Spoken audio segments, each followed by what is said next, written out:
Snoozecast, the podcast designed to help you fall asleep. On Snoozecast, we read excerpts from public domain works and, occasionally, original stories. Listen to us on snoozecast.com, like our Facebook page, and follow us on Spotify and Instagram.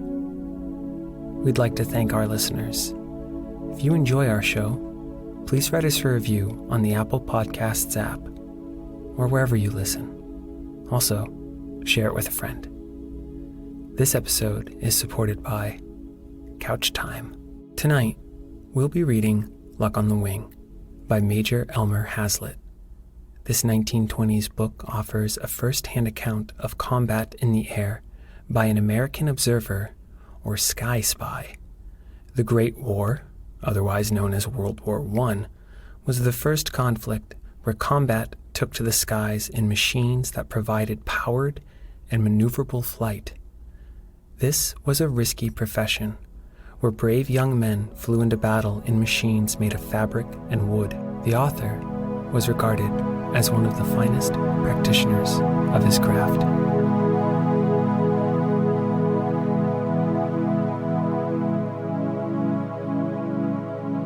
Let's get cozy. Close your eyes. Relax your body into the softness of your bed. Now, take a few deep breaths.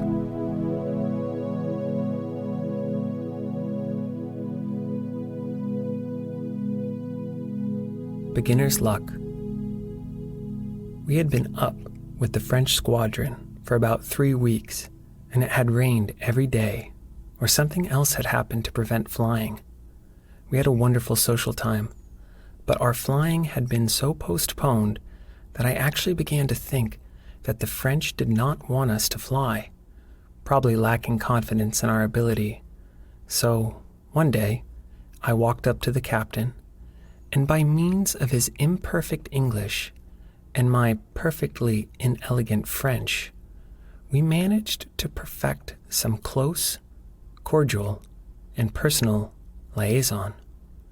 I told him that we appreciated the long, drawn-out dinners and the very excellent quality and quantity of the red wine and the white wine, but that actually we came up to take our first trips over the line and learn a little about observation.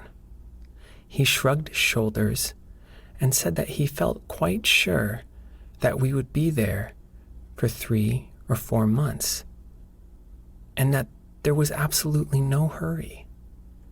I told him he did not know the American Army, for while I would admit that we had not shown much speed up to the present time in getting squadrons on the front, or in the manufacture of our 10,000 airplanes a month, or our 5,000 Liberty Motors, at the same time, somewhere, someplace, somehow, someday, we were going to make a start, and that I was quite positive that we were not going to have any observers unless the French got busy and trained some for us, and that, in my mind, we would be leaving mighty soon.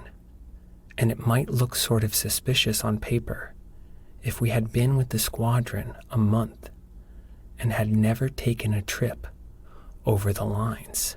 This sort of impressed the captain, and dear old fellow that he was, he immediately ordered one Lieutenant Dillard, who was his operations officer, to arrange for me to accompany the next mission over the lines as a protection. This was scheduled for the next day. A French lieutenant by the name of Jones was to do an adjustment of a battery of 155s, and I was to accompany him in another plane to protect him from any attack by German airplanes. That night, we played bridge until midnight, whereupon we all shook hands, as is the French custom, and departed for our various billets. My bridge had been rotten.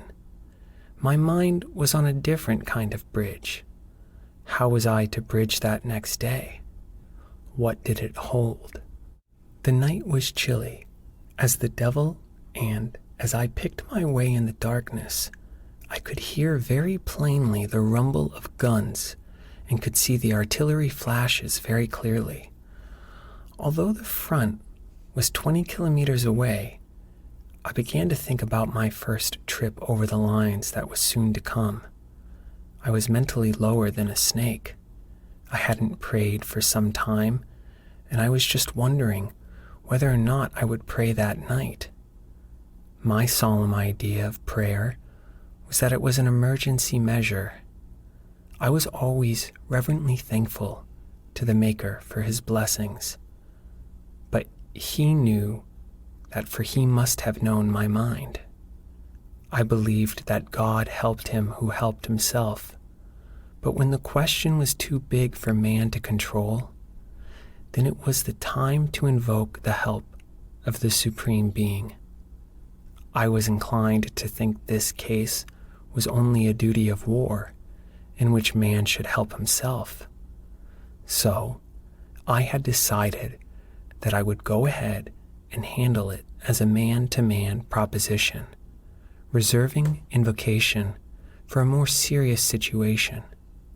But, as I was getting pretty close to my belay, I heard a sudden noise that gave me a real thrill. A big cat jumped out of a box and ran directly in front of me. It was too dark, of course, to tell the color of the cat, but the condition of my mind convinced me that it could be no other color than black, and that it was an omen that bad luck was sure to come my way. When that cat ran in front of me, my man theory was gone. Absolutely. I knew quite well that I was going to pray. I lay abed for fully 3 hours, going over in detail every piece of the machine gun, what I was to do in case of a jam of the gun, and what I was to do in case of stoppage of the gun. I was trying to picture in my mind silhouettes of the different German airplanes that had been on the wall at school, and which I, to my regret, had not studied. Then I remembered reading stories of how poor boys were shot down, and most of them on their first flight. And I thought of airplane accidents, and I thought of my girl. In fact, I had such a variety of thoughts that when I finally dozed off, that quasi-sleep was difficult. And when from nervous and physical exhaustion about 3:30 o'clock in the morning, I reached the point where I was really sleeping, I was suddenly shaken, and, of course, I jumped as if branded by a hot poker. It was my French orderly telling me it was time to get up to make my flight. I first realized the truth of that little saying, "There is always somebody taking the joy out of life." He was crying, "Mon lieutenant, it is time to get up." I had a notion to direct him to present my compliments to the captain and to tell him that I was indisposed that morning, but I couldn't speak French well enough to express myself. So, there was only one thing to do, and that was to make a stab at it. I dressed and took my nice, new flying clothes, which I received at Paris, and hobbled the 1.5 kilometers out to the field. The crews were already there, and also the other flying personnel. Of course, I put on a sickly smile, as if to help things along, but honestly, there wasn't much warmth in my handshake. The Frenchmen were all excited, standing around a telephone in the hangar, and I found out from one of them who spoke English that they were trying to get the balloon to find out about the visibility. This pleased me, for my feet were already chilling, and I was as strong as horseradish for each moment's delay. In a few moments, the lieutenant put the receiver on the telephone, and with some sort of yell, I saw the face of Lieutenant Jones, who was to do the adjustment, assume a very dejected attitude, for while these Frenchmen are the strongest people in the world for lying abed in the morning, yet they certainly hate to have their trouble in rising come to naught by reason of impossibility to perform the mission assigned, and in this case, I found that the visibility was no good. So, we just hung around. In a few moments, one of the enlisted men came up to me and saluted me smartly and mumbled a lot of stuff about voulez-vous something, voulez-vous being all I could understand. So I beckoned one of the lieutenants, who spoke a little English, and he asked me if I wanted an ordinary open sight. I had never had a course in aerial gunnery, and I did not know the difference. In fact, my experience in machine guns consisted of 2 lectures by a guy who didn't know much about it at Fort Sill, the dismantling of one gun, and about an hour and 6 minutes in an open firing butt at Amiens, France. I was afraid of the ordinary open sight, and that it would be something technical, in which case I would certainly demonstrate my ignorance. And to my dazed mind, open sight certainly sounded frank and on the square. So, of course, I just shrugged my shoulders and pointed as if I were perfectly familiar with both. But under the circumstances, I would take the open sight. They were both quite surprised and tried to open the discussion upon the relative merits of each. But I passed this up and made it emphatic that open sight it would be. I found afterwards that the open sight was a great deal more accurate. So they put the gun on the plane with open sight. I wanted in the worst way to get around and monkey, but I knew if I did, I would certainly end up making a mistake. So I laid off. It was a terrible predicament. I knew I had no business going up, and my conscience began to hurt me for the sake of the Frenchmen I was supposed to be protecting. Incidentally, I must admit, in capital letters, that I had my own personal safety somewhat in mind. But it was too late. I had to go through with it. It was the proposition now of luck, and lots of it. We kept on with preparations. It was still foggy. At 9 o'clock, we went in an automobile and got our breakfast, which for the Frenchmen always consisted of hot chocolate and a piece of bread. But for me, it usually consisted of ham and eggs, and potatoes, and jelly, and bread, and butter and coffee. And this was probably my last breakfast. It would certainly not consist of less this time. So I hied me forth after having my chocolate with the Frenchman, and gave my landlady her usual 2 francs, in return for which I had the repast above accurately described. We went back to the flying field and waited until about 11 o'clock. I had made up my mind that I was going through with it, and the nervousness was beginning to wear off. About noon, it got real cloudy, and at 12:26 and a half, the first drop of rain fell. Believe me, the exhaust action of my sigh of relief was not unlike one of these carnival rubber balloons when it is dropped in hot water. They, of course, called it a day, came in and had déjeuner and gathered around the bridge tables, while Dillard played some very classical airs upon the automatic piano, which this squadron carried with it. In the middle of the afternoon, the shower completely ceased, while Sol came out in all his magnificent glory. Magnificent, I say, to the farmer who wants to till the soil, to the sweethearts who want to go on a picnic, and to the washerwoman who wants to dry her clothes. But for me, it was just like an April shower on a new silk hat. I lost all my gloss. For in a few moments, Mon Capitan came in and announced that he felt we would get the planes off the ground. We called up the battery, and they were ready, so we climbed into the automobile and went out to the field again. The mechanics rolled those two dilapidated Sopwith planes out of the hangars and gave us those rotary engines a turn, and they began to burr. That whir and burr felt to me just like the whir and burr of the dentist's burr that gets in the middle of a wisdom tooth. The other two American student observers were out on the field.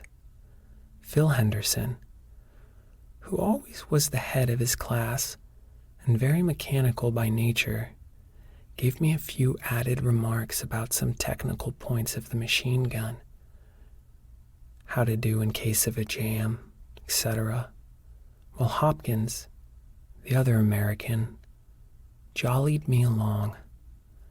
It was the first time I had ever had a ride in a Sopwith.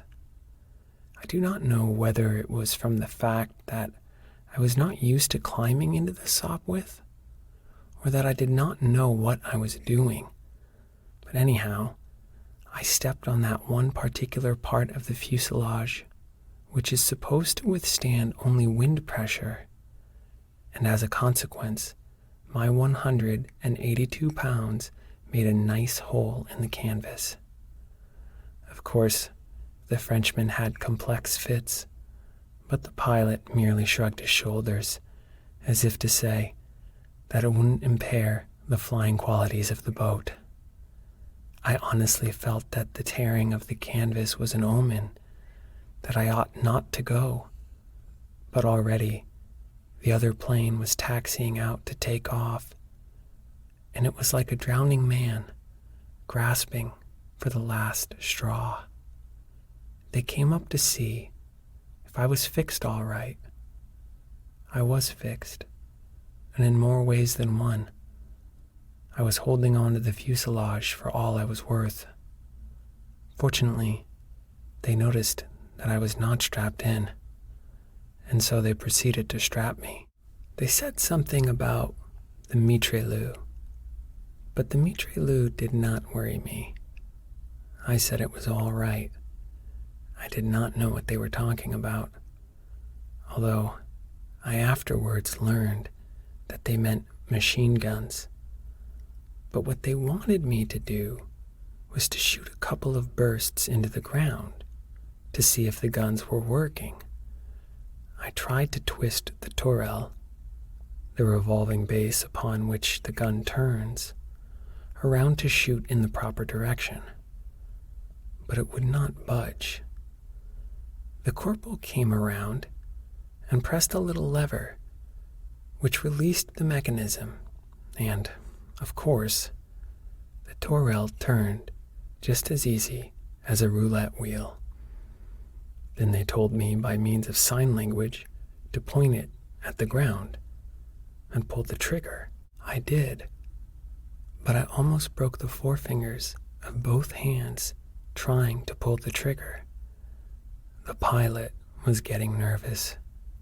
I think he clearly saw that I was probably like the American airplanes that they had heard and read so much about.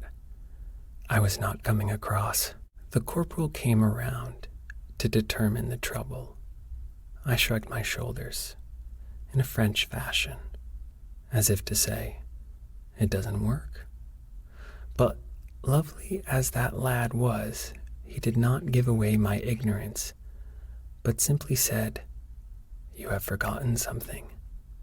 And he proceeded to pull down the little latch on both guns, which unlocks the entire mechanism.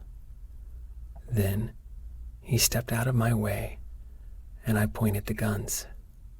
Having, as I said before, almost broken both my forefingers trying to pull the trigger, I pulled in the same manner, force and fashion.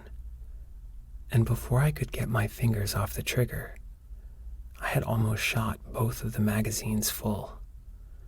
I thought those guns never were going to stop firing.